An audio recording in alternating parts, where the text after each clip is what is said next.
Our text this morning will be in the book of Psalm. It'll be chapter 121.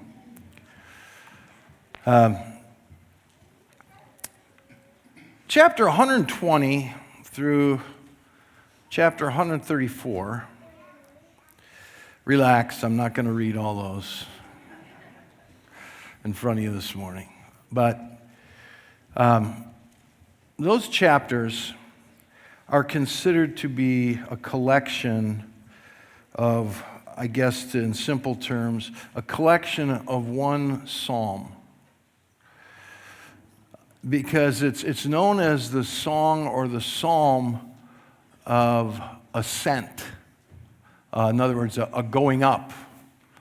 And these psalms, this collection, this ascent, is about God's people, Jewish people, making their way, for those who didn't live in Jerusalem, making their way to Jerusalem. And they say the ascent because they're going up to Jerusalem, because Jerusalem was on a hill.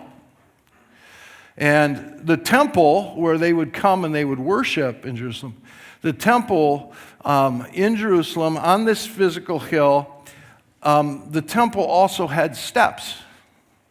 So there's this whole idea of going up to Jerusalem, going up to the temple, bringing our praise up to the Lord. So this whole idea for them. And so many of them had to make a pilgrimage from wherever they lived, okay?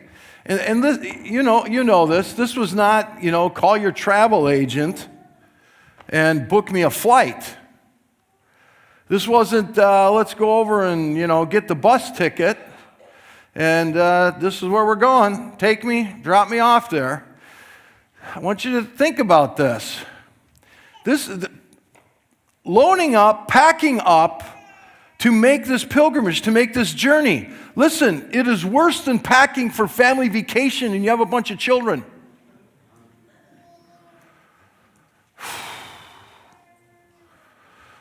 You don't just throw it all in there. You got to throw it in there with some kind of plan, because there's certain things you need to get to along the way, like diapers.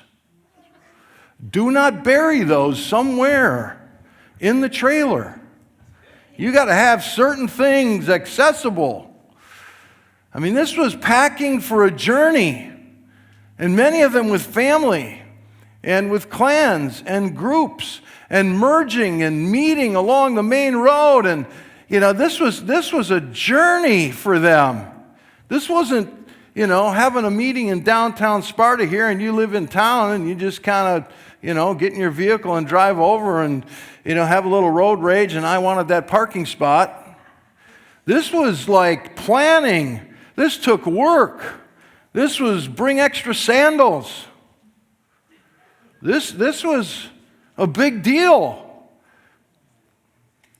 All to go up to worship the Lord in Jerusalem. You think it's tough getting ready for church on Sunday morning? To make your big pilgrimage over here to New Life? We had to come all the way from Viroqua. And we got 2 kids who can't totally take care of themselves.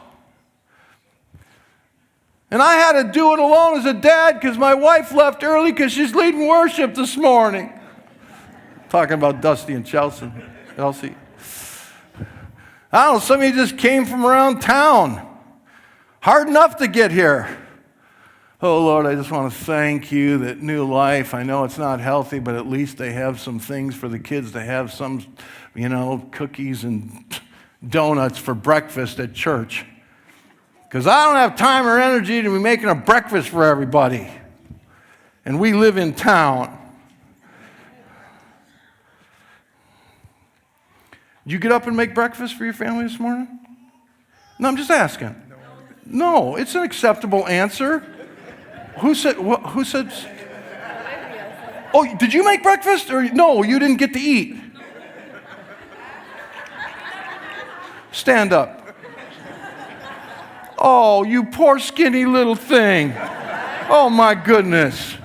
Come on, people. Olivia, bless you, honey. I don't know if the camera got you from the back, but you can watch it online later this week. Oh, there I am. I remember having 4 small children and going to church. Now, most of the time, my wife did most all of everything, taking care of us other 5. But I remember when there was a period of time where I wasn't on staff at a church, that I was on staff at one of our universities, and I would travel and preach. And so there were times where I would be home on a Sunday. 3 in diapers. Okay? Loading up. The only thing cool about this was there was a point in time where we at least got to travel to church in I'm trying to remember the year. I think it was a 1969 Ambassador. It's American Motors car. American who? Yeah, exactly. Bye-bye. American Motors car. It was a green station wagon with the wood panel down the side. The chrome luggage rack on top. Bought that, thought it'd be great for the family. I couldn't wait to sell that thing. Anyhow, if you get your pension from American Motors because you worked there, many years ago, glad they lasted long enough for you to get a pension. Okay. Anyhow, I remember some of these mornings. Getting them dressed. And of course, 3 of them are girls. So this is not slap on some pants and a t-shirt. This is pretty dress. Hair's got to be done. I remember being in another place where, I don't know, Sue was gone. She didn't go away very often. She probably should have and wanted to. But anyhow, Brittany would come to church. I'd wet her hair down and brush it. Do you remember this? And just brush it all back. She had these real nice grooves from the brush going back in her hair. And poor child. Yeah, we had to have like little things in their hair and all this stuff. And now it's the challenge of making multiple trips from the house into the driveway where the chariot awaits them. I remember this stuff. Okay. All right, get you out, get you strapped in, hustle back in, grab another car seat, all of this. Okay, you're ready, you can walk, let's get you in there. Boom, all of these things. And you come back for the last car seat. You pick up that car seat and you go, come on, right? We just went through all of this. You just went and you're going again. And being the kind parent I am, we didn't make them sit in it. Who could take that? Winter, and you're driving to church with the windows down, in the winter, Minnesota. It takes so much sometimes. Well, listen, they're making a pilgrimage. Where? To go up to Jerusalem. You and I, we're just driving across town or past a couple towns just to get here to church. And some mornings, you fight hell to get here.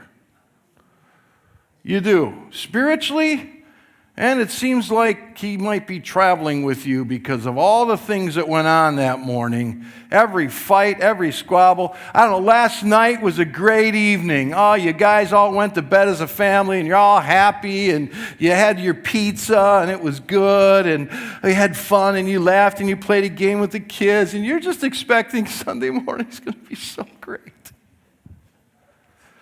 And then you realize Saturday night is long gone. Sunday morning, and it's a fight. and it's a hassle. And she touched this, and who took my necklace, and I only have one earring, and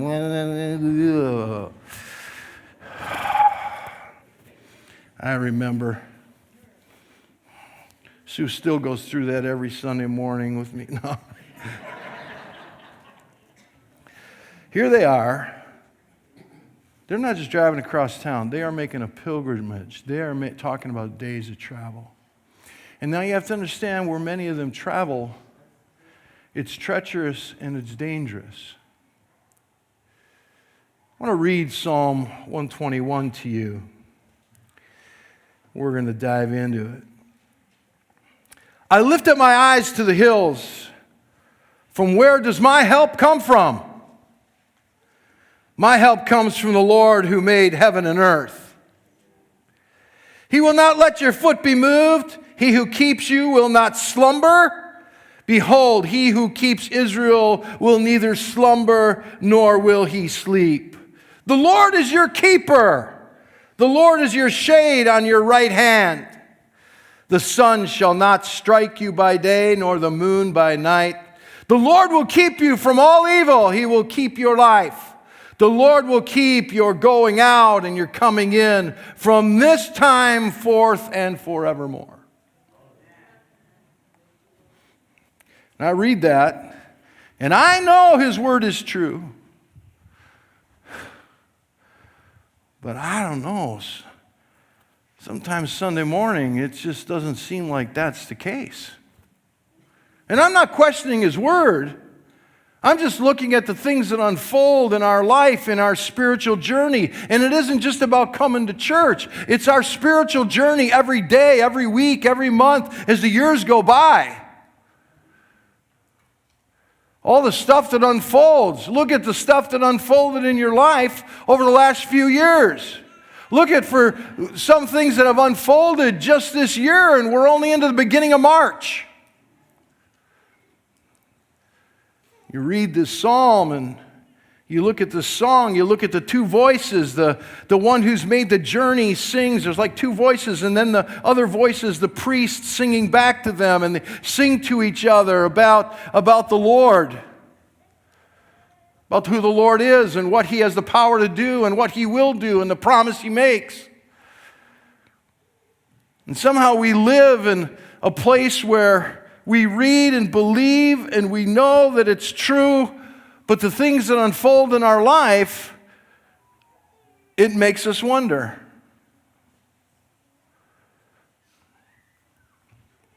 The journey, the pilgrimage. You know, it says here, he lifts up his eyes to the hills and he says, where does my help come from? You see, the hills, there was a physical piece to this, but also a spiritual piece. You know, the physical piece is, do you remember Psalm 23, where it says, yea, though I walk through the valley of the shadow of death, I will fear no evil, for thou art with me. It's this idea that we walk through this valley and there's these high places on the sides, the mountain range. You understand, when they make their pilgrimage and they're physically walking with their family or whoever is with them, you know, you don't have the high ground there. You're in the valley, and the main road wasn't always on top. You didn't always have the high ground. And so what would happen on a regular basis is thieves and robbers and those who had evil intent, they would hide in the mountains. They would come down. They had the high ground. They could see you coming. And they pillage and plunder. And here you are trying to make your pilgrimage to go worship the Lord. And the onslaught of things that happen.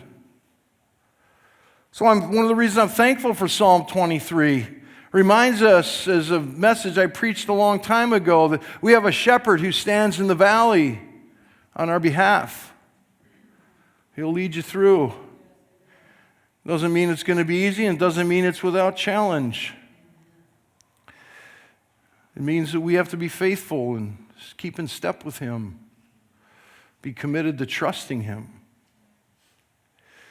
There's another part of this that is also a great spiritual dimension. You see, as they walk through these low places, up in the high places, you'll see throughout the Old Testament, when they refer to the high places, many of the high places had altars on them where idol worship and worshiping Baal. And I'm telling you, all kinds of pagan practices went on up there. Vile, immoral things that would turn your stomach and mine this morning and be offended that it was even mentioned from the pulpit. That was all part of their worship to their deities, so-called. Their gods, the little g's. All the things they did because they trusted and they thought that's where their help would come from. And here you are making your trek through the low ground. There's all this spiritual activity and atmosphere and aura up through the mountains on each side where the pagans worship, where they look to for their spiritual guidance and help in life. Very quickly in verse 2, he answers his question as he sings it. Where's my help come from? Listen to this. My help comes from the Lord, who made heaven and earth. You see, our help is so different. Our help comes from one who has all authority in heaven, on earth, under the earth. He has all authority. That's where our help comes from. Whether we're walking on the high ground or in between or through the valley. Whether we feel we have the vantage point or we don't. You see, they would make this journey in this psalm and this collection of psalms. It would talk about reminding them what God has done, who God is, what He promises to be and to do on our behalf, while we face the challenges of our spiritual journey, our daily life. It's amazing how our spiritual life is revealed in the moment where we feel contested by the little things of life that we would think God wouldn't have much interest in, like in a small argument with your child.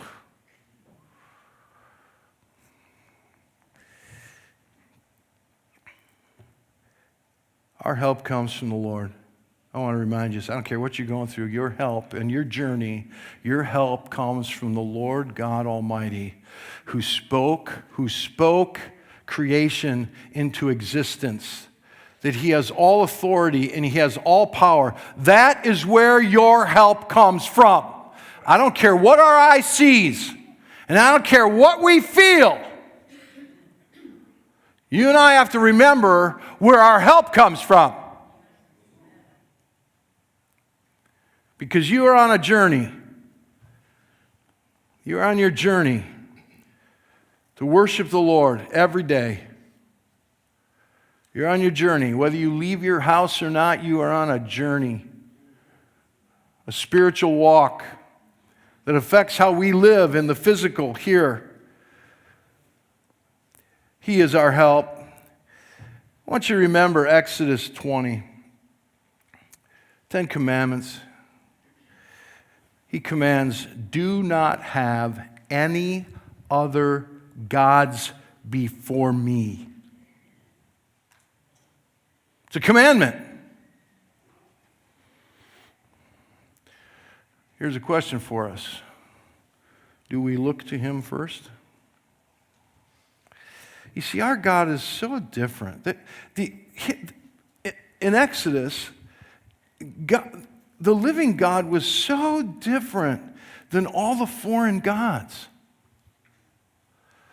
And still today, the living God, your God, my God, the God, is so different than every other idol, philosophy, anything else that this world offers. And I don't care how sweet the article looks to you on the computer, and it says a few true things that warms your heart and that you agree with.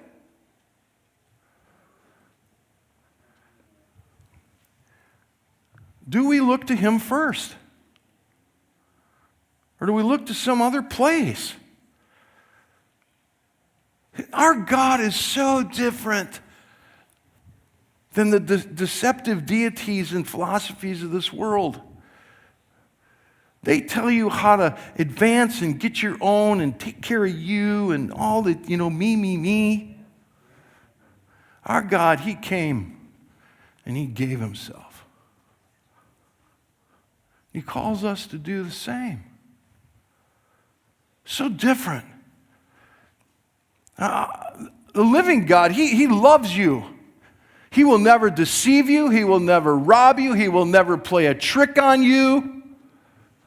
The philosophy of this world, the other shoe will drop at some point. And it's going to leave you empty and cold and disappointed.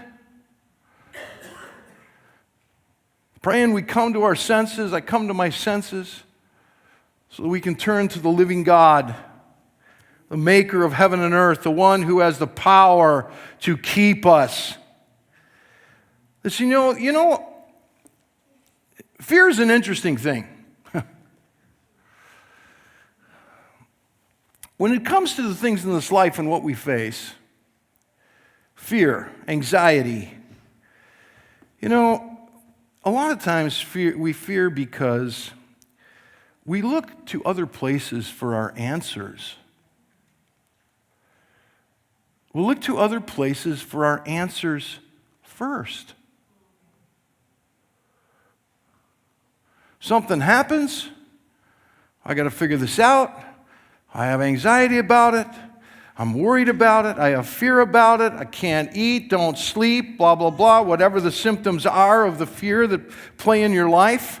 And you come up with reasons why it's acceptable to be fearful, and you keep going over it, and you keep going over it until you get some answer from somebody, somewhere, or some article, or some book, or some opinion, or some post from whatever social media network, whatever that is that you're a part of. And I'm not criticizing, and I know that good things can happen there, but you're looking elsewhere, and nothing's satisfied, nothing brings the assurance, and you keep looking for answers.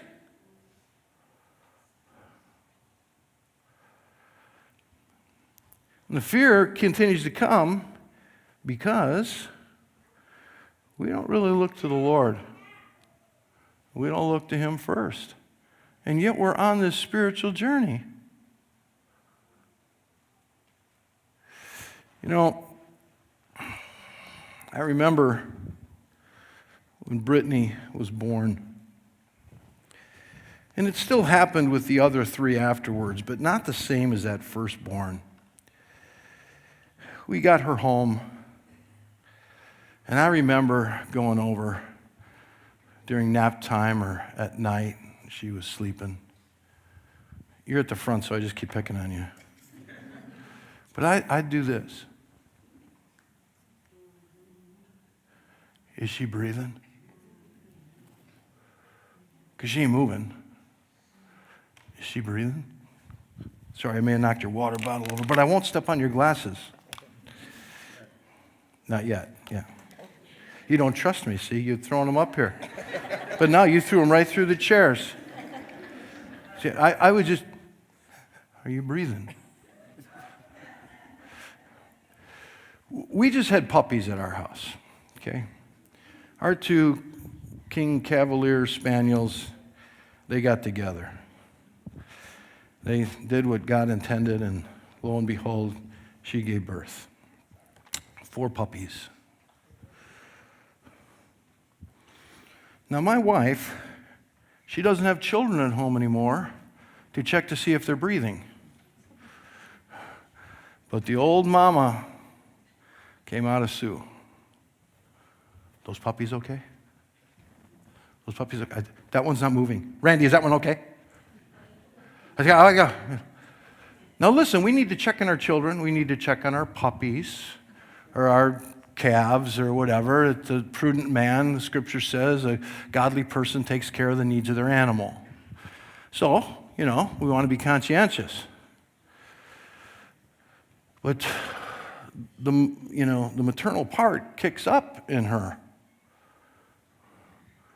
And it comes with a little bit of, I would say, worry and anxiety. Now, she would say that's not the case. She's being conscientious, and I believe there's a balance between the two. But, are those puppies okay? They can't be left alone. One of us has to be there because we have to sit and we have to watch them. Now, I'm overstating this a little bit. I'm having a little bit of fun. I'll probably pay for it later. Not really. She's so used to me from now on. But I'm thankful because there are times that in her concern, she's right. And something needs to be done. But I remember but I have to come to a place, not that it takes away our faithfulness and our effort and being diligent and being efficient, but there's a point that I have to come to grips with. I cannot control everything. Elbow the people near you. You can elbow her later. You tell her what I said. You and I cannot control everything. You can plan for the journey. You're going up to do a spiritual thing and worship the Lord, and you're going through treacherous places, and you plan the best you can to travel certain segments at day, stay other segments at night, and you got to protect yourself and provide for yourself. All of this, you plan for the weather. You do it all. But ultimately, you cannot control everything. So where is your help going to come from? Where's my help going to come from? Where do I look first? Because He has all authority and He has everything in His control. You go, well, why am I having all this trouble? Why does evil seem to abound and break through sometimes in my life? Well, we're going to get there. Isaiah 43, part of verse 10 and verse 11, says, "Before me there were no gods, and since me there will never be another God. I alone am God."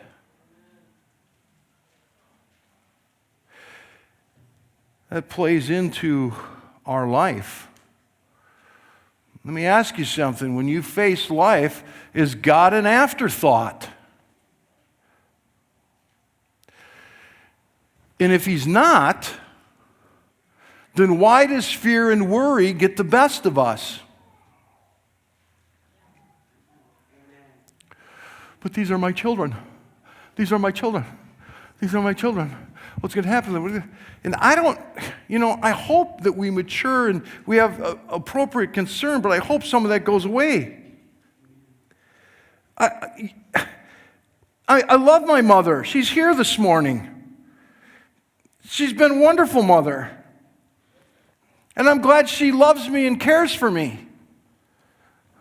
But I'm going to be 61 years old in May.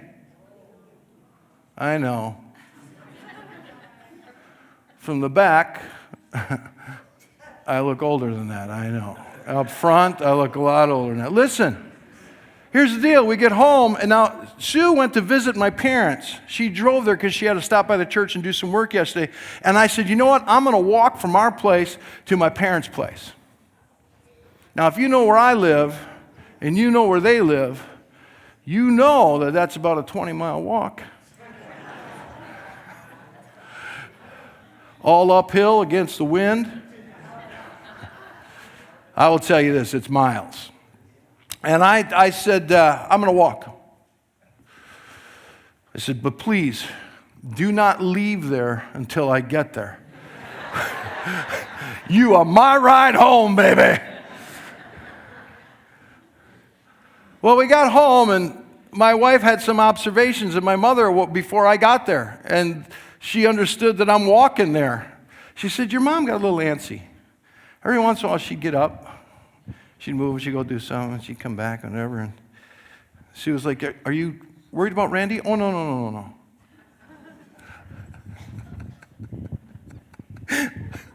I'm 61 years old. I'm walking through Sparta in daylight. Now, I know things can happen. I get it. A lot of things can happen. I'm 60. She's still worried about her little boy walking across town. Love my mother.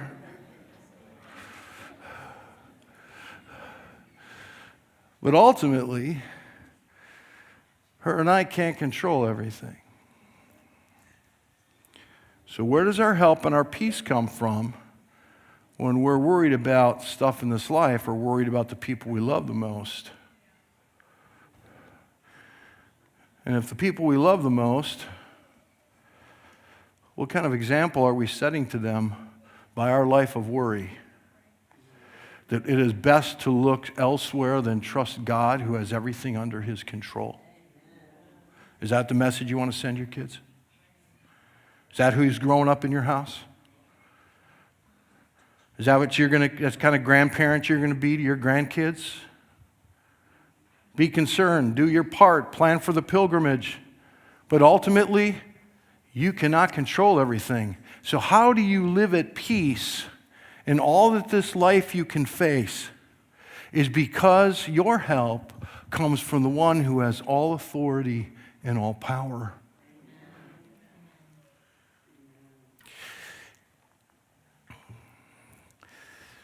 Verse 3 says that God will keep us, and he doesn't slumber or sleep. He does not sleep, he does not slumber, he does not fall asleep on the job, regardless of you and I going, well, this just happened. Hello? Didn't you see this coming? Didn't you know this? Couldn't you prevent this? Couldn't you? The interesting thing is about this no sleep and no slumber is you have to understand pagan worshipers, they all believed that their deity, their God, their idol, that they all went and had rest. That their God would go and sleep sometimes. Yeah. It's just this weird, just the deceptive. Who would believe in that? But us, humanity, broken, deceived. Look at some of the things we've done or believed or talked ourselves into. Woohoo.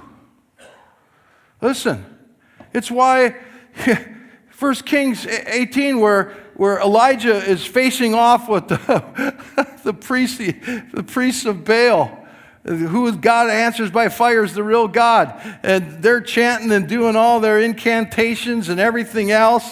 And Elijah starts taunting them and he says, hey, maybe your God's sleeping. He wasn't just making fun. It's that they believe there are times that their God and deity was sleeping. Our God never sleeps. He never slumbers. He's always watching. It says when he keeps us, he will keep us. It means that he will guard. He will watch. And when it says watch, it doesn't mean he's a spectator.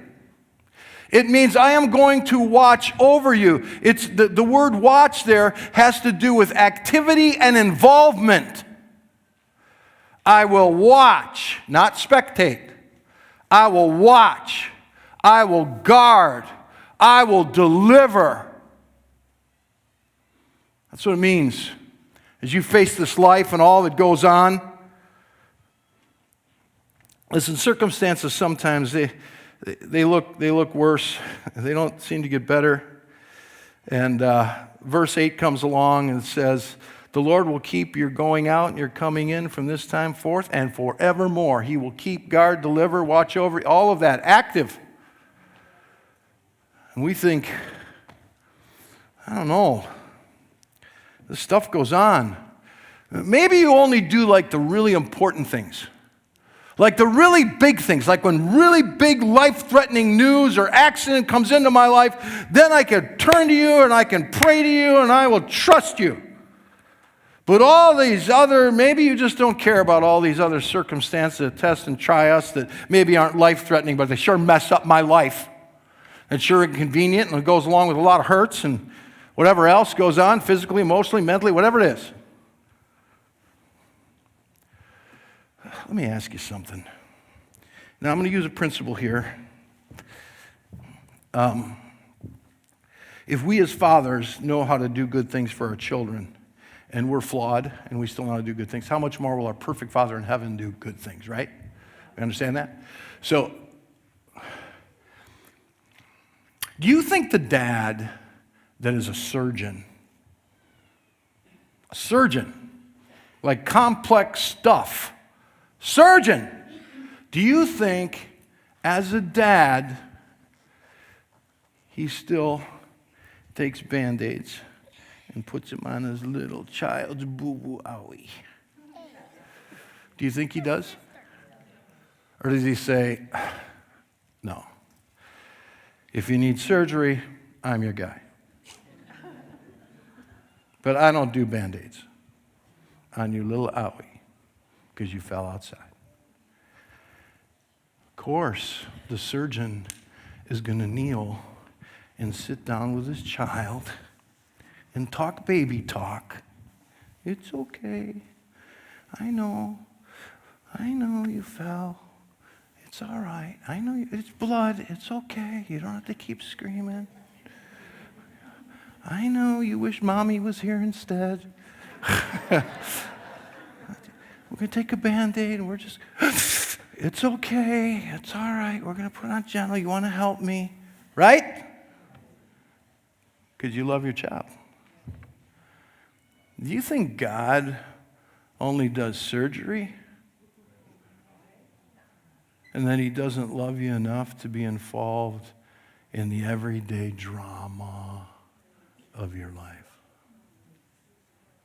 Little baby boo-boo, having a fit over something that isn't life-threatening, but he cares. You see, he will keep you, not just in the big stuff, but in all the little things along the way of your personal soap opera, so to speak, and mine.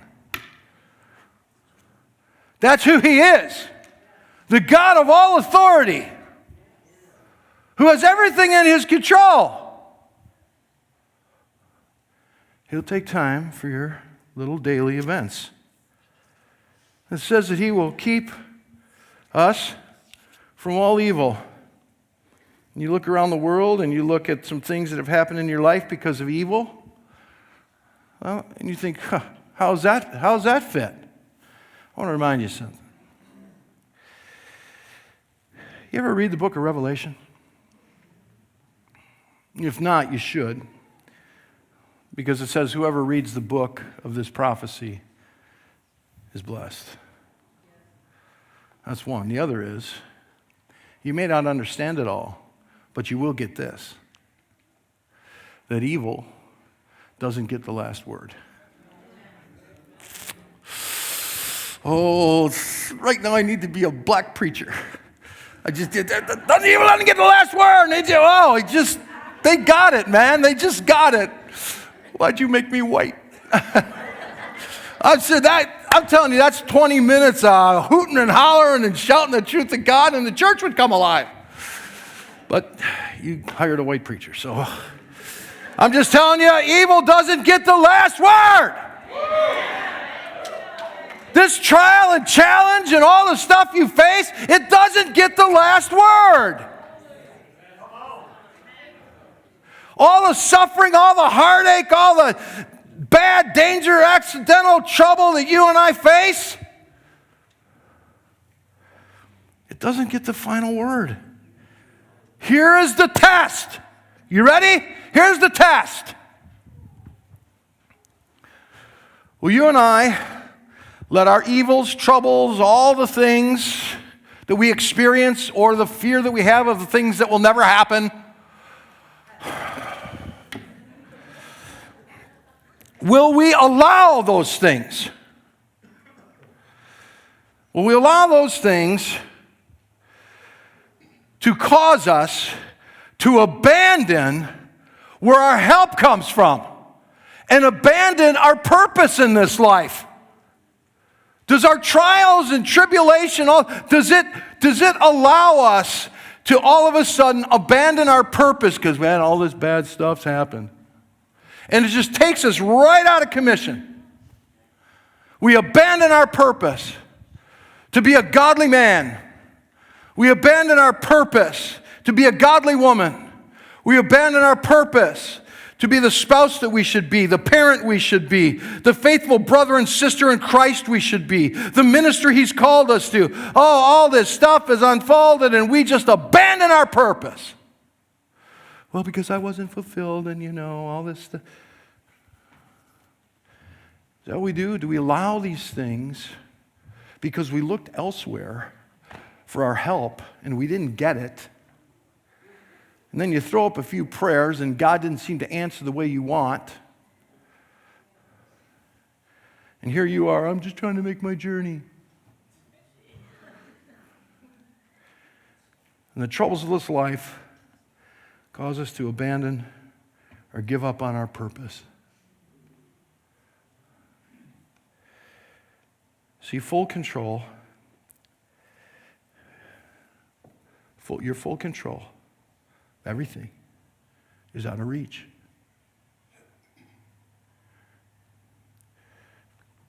We do the best we can out of faithfulness. And at that point, at the end of ourselves, where's your help going to come from?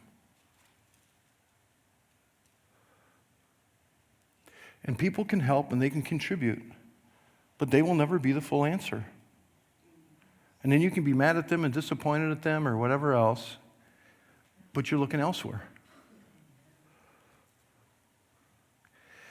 Where does your help come from? You can't control anything. You can't control everything. And you're on this journey to worship the Lord and follow Him. But the things of this life, they just entangle us. And we let it. You say what you want. We let it happen.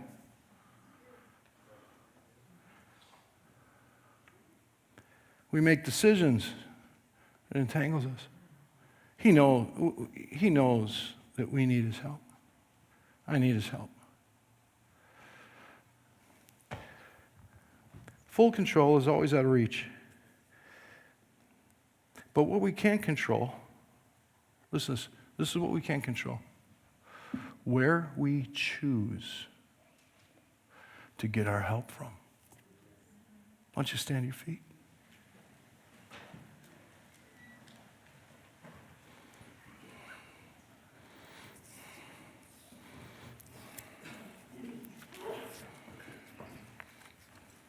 I don't know what you're facing today. Some of you I know a little bit, but I don't know the full story, the full backdrop, and all the things going on inside as you deal with what you're dealing with.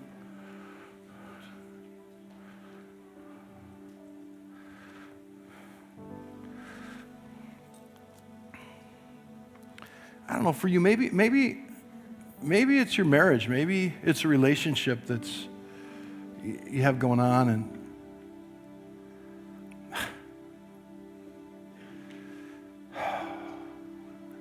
you cannot control them. You can help, you can hinder, you can encourage, you can criticize.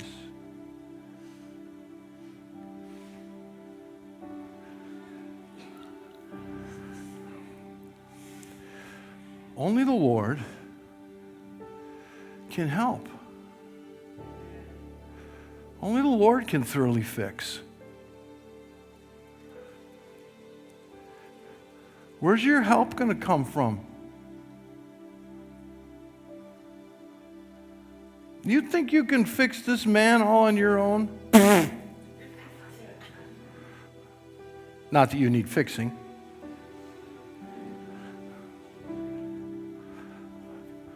You think you can fix her all on your own? And of course, you're close to perfect, so, whatever.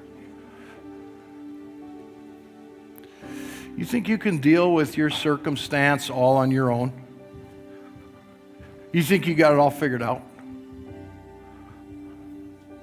Think you can fix it? Where's your help come from? Because you're going to fall short. And you're going to fall short.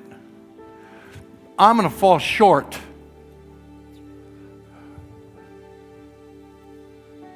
Darren, you're wonderful. Thank you. But you're still going to fall short. Because your strength will only go so far. Your wisdom will only go so far. Your patience only goes so far. Family's saying amen behind you. Don't look at them. Even your love will only go so far. But the need is greater. So what makes up the difference between your limitation, my limitation, and the need?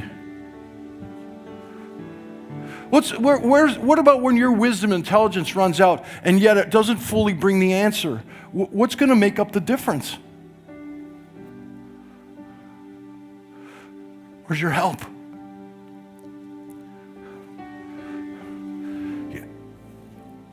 Jen Carey, you got beautiful daughters.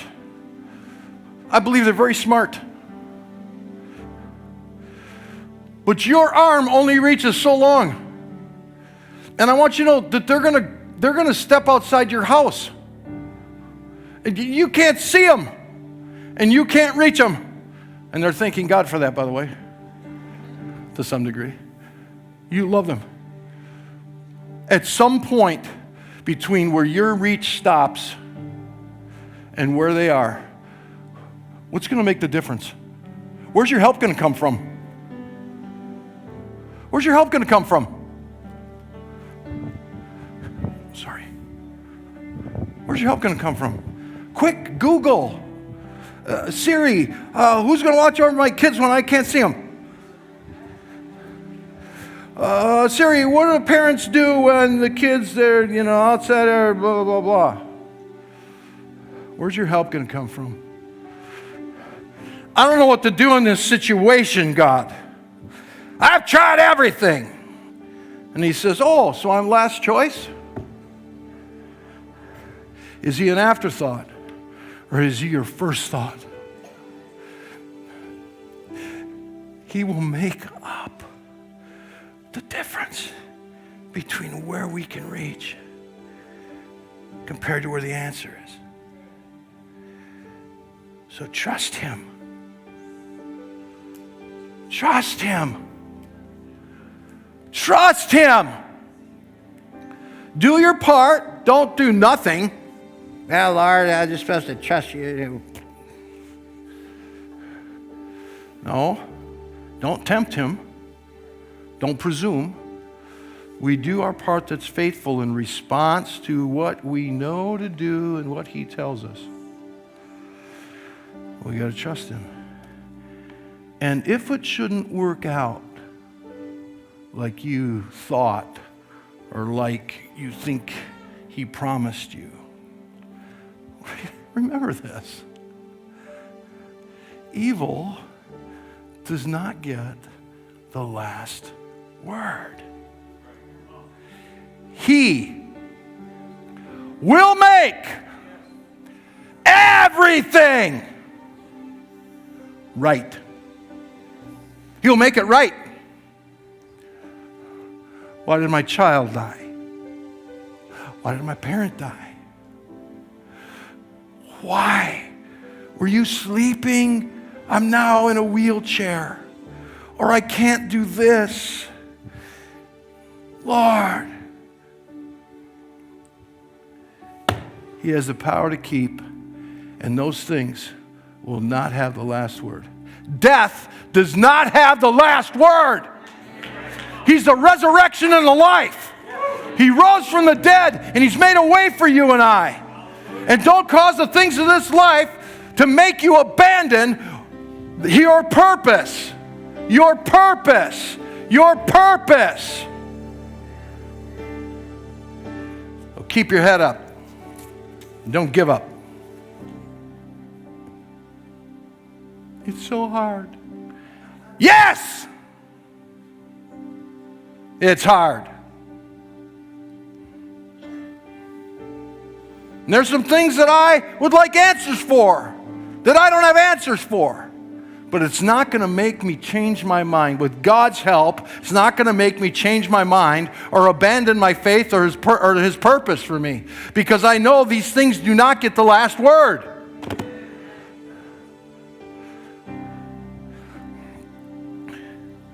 Sharon, Andy passed. But that's not the last word.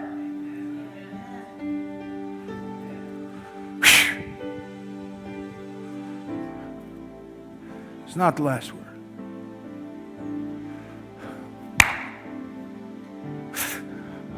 I want to see that old boy.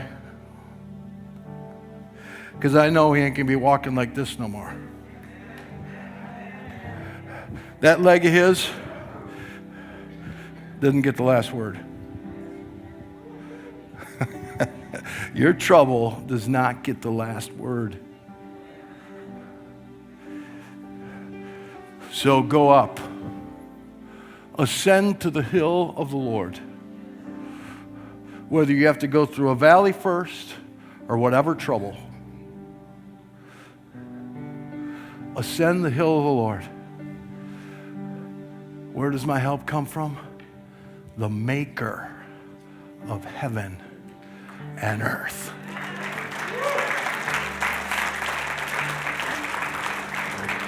God bless you. May His Spirit infuse you today and fill you. May you and I abandon the flesh and sow to the Spirit. And when you walk out of this place and boom, the challenge comes right away, or you're walking back into the problem you left outside in the parking lot, you've been infused. You've been indwelled.